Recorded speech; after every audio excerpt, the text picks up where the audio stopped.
Hello दोस्तों, नमस्कार। SMKC channel में मैं आप सभी लोगों का दिल से बहुत बहुत स्वागत करता हूं। दोस्तों, इस वीडियो को स्टार्ट करने से पहले ज़रूर कहना चाहूँगा, अगर किसी ने फर्स्ट टाइम विजिट किया चैनल को सब्सक्राइब करना, बेल आइकन को हिट करके ऑल सेलेक्ट करना। अगर आप चाहो तो फ्री स्टॉक मार्केट क्लासेस इस दूसरे चैनल को भी सब्सक्राइब कर सकते हो। इस चैनल का लिंक ऊपर आई बटन पे या नीचे डिस्क्रिप्शन बॉक्स में मिल जाएगा। चलिए दोस्तों, फिलहाल इस वीडियो को स्टार्ट कर लेते हैं।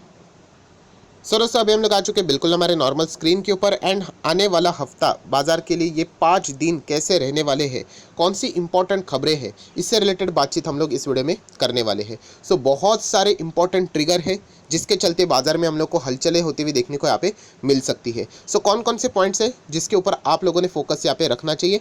तो चलिए, सबसे पहले अगर मैं खास पॉइंट की अगर मैं बात करूँ तो नो डाउट दोस्तों, कॉर्पोरेट अर्निंग्स यहाँ पे Q3 के रिजल्ट का सिलसिला शुरू हो चुका है।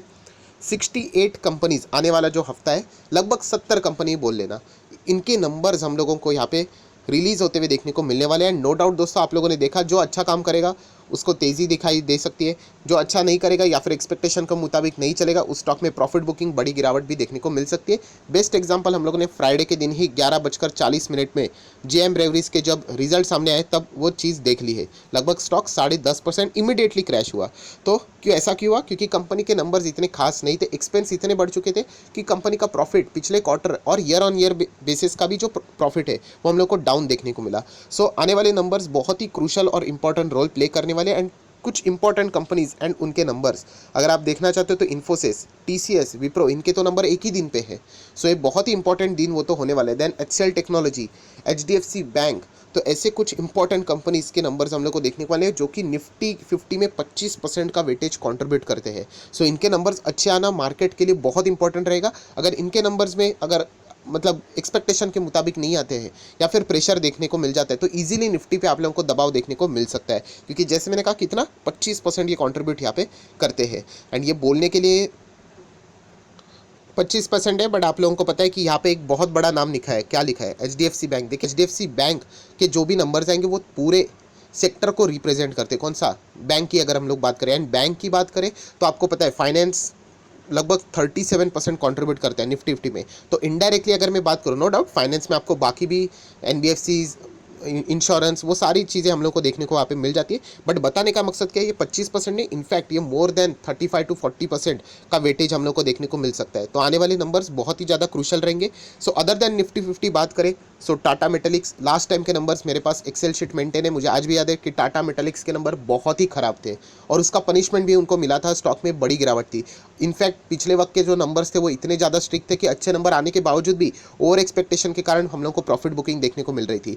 खराब वाले नंबर्स के तो मतलब पिटाई किस हद तक हो गई होगी आप लोग अंदाज़ा लगा सकते हो। टाटा मेटालिक्स क्या अपने नंबर्स को वापस सुधार कर यहाँ पे कमबैक करेगा? तो ये देखना इंटरेस्टिंग रहेगा।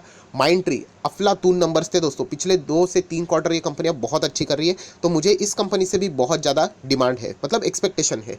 5 पैसा की बात करें, मेट्रो ब्रांड्स फर्स्ट बार अपने नंबर्स यहाँ पे प्रेजेंट करेगा। ऐसे बहुत सारे कंपनी आप लोग देख सकते हैं दोस्तों, अपने नंबर्स यहाँ पे प्रेजेंट करने वाले हैं।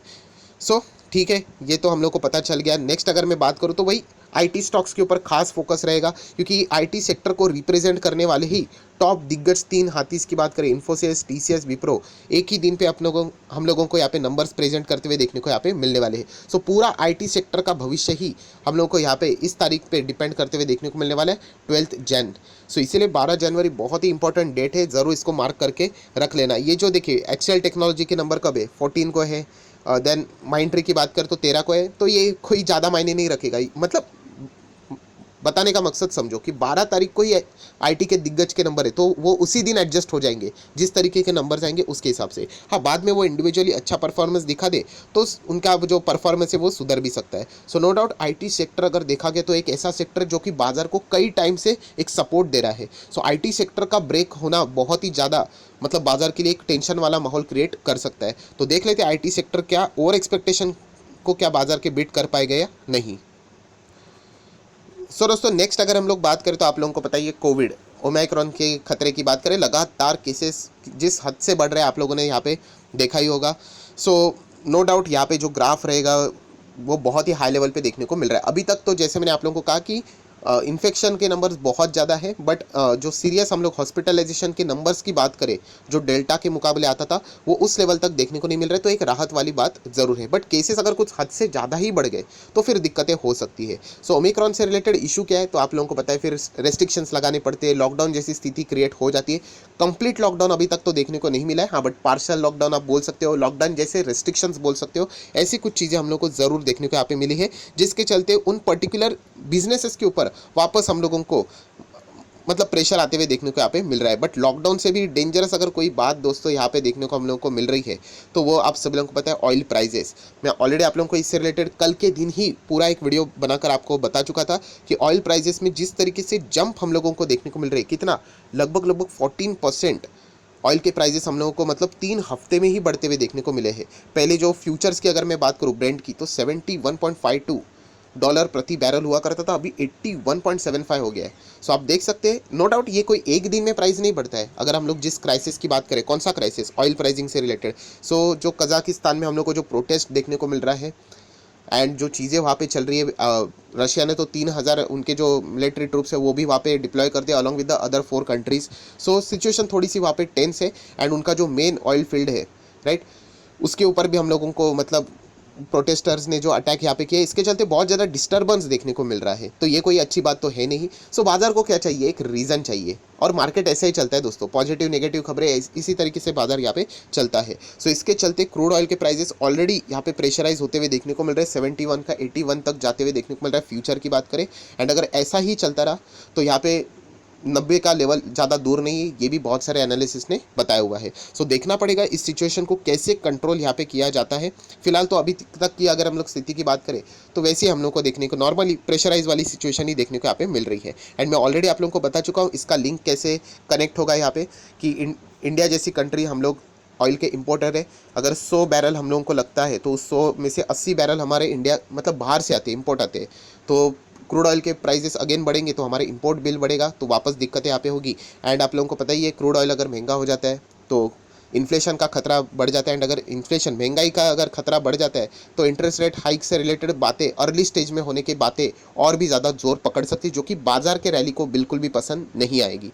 देख लेते हैं अभी आगे जाके क्या होता है, बट फिलहाल एक नया फ्रेश रीज़न बाजार को यहाँ पे मिल गया है कभी भी यहाँ पे प्रेशर एग्जर्ट करने के लिए।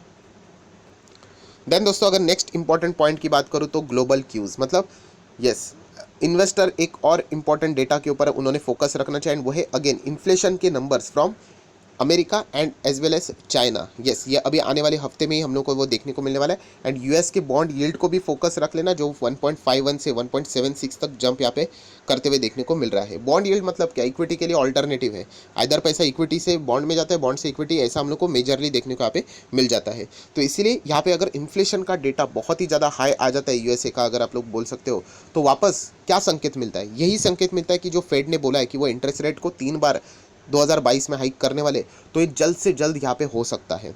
शायद से नेक्स्ट एफओएमसी की बैठक में भी हो सकता है, अगर इन्फ्लेशन का डेटा कुछ ज़्यादा ही ओवर एक्सपेक्टेशन से भी ज़्यादा अगर निकल कर आता है तो बहुत ही ज़्यादा खतरा बाजार के ऊपर देखने को मिल सकता है। एंड नेक्स्ट एफओएमसी की बैठक में भी ये हो सकता है। आप लोगों ने देखा होगा एफओएमसी की जो मिनट्स आए थे, राइट, उसमें भी हम लोगों को वही चीज़ हाईलाइट होती हुई देखने को मिल रही है कि फेड का स्टैंड बिल्कुल क्लियर है कि वो यहाँ पे अगर इन्फ्लेशन बहुत ज़्यादा बढ़ते हुए देखने को मिलेगा तो वो पॉलिसियाँ और भी टाइट कर सकते हैं, एंड रेट हाइक के पूरे संकेत आप लोगों को यहाँ पे मिल सकते हैं। इसलिए वो बाजार भी हम लोग को बीच में 1000 पॉइंट गिरते हुए भी देखने को मिला था। तो ये बहुत ही इंपॉर्टेंट डेटा है जिसके ऊपर आप लोगों ने यहाँ पे फोकस बनाए रखना है।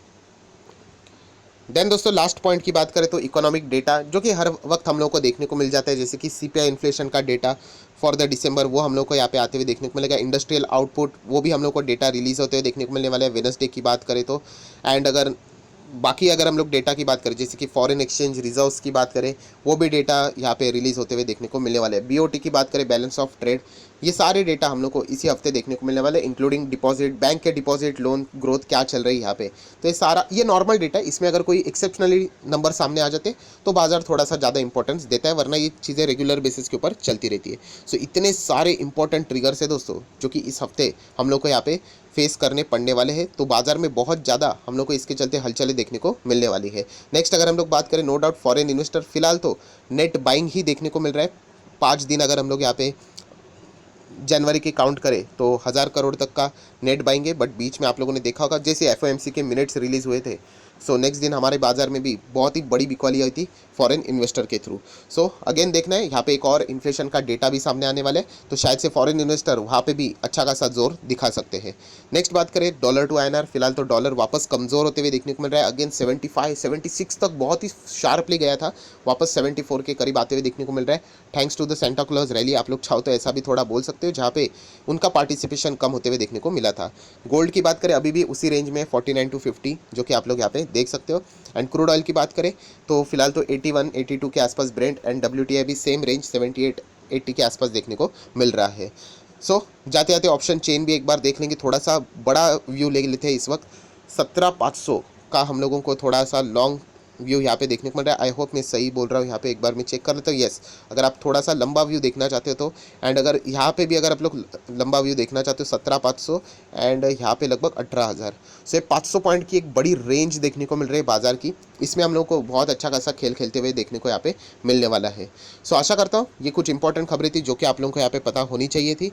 सो वीडियो अच्छा लगे तो जरूर लाइक एंड शेयर भी कर देना। So that's it, thank you very much दोस्तों, we will be meeting our next video, तब तक के लिए बाय बाय।